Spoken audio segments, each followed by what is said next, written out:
Mainta de oración y meditación. Pone Dios na primer lugar. Junto con Shornison Martina.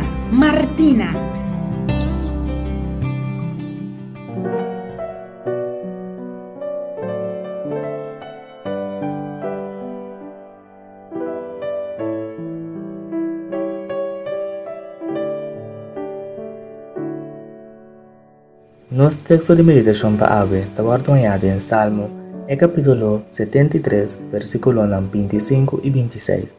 Esta dice: "Ta quem me tende en cielo fuera dibo, y fuera dibo me no te desea nada de batera.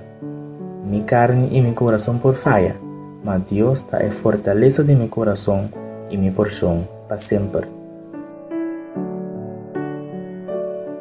Quem abuelo desea más ribacara de terra aqui? Bo mama, bo tata, bo cas, bo trabalho, bo riqueza não? Pense um rato. Que você deseja mais de movida? Se a coisa material de mundo aqui, me que bisabo com gente não tem nada sem Deus. Ta Deus ta tudo coisa para nós. Como gente, nós por falha, nós por cometer falta não, nós por dar nos pia ou pibia. Pero Deus nunca ta falha. Deus não ta gente que por falha. Ta pensei que corajabo para desejar a Deus mais que tudo coisa de movida.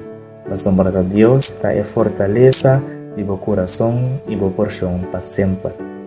Laga nos reza.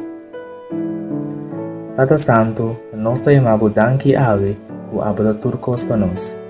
Danke para permitir-nos que nunca lobo falha nós. Nós que ponemos confiança ave tempo. Da nossa oração, em nome de Jesus. Amém.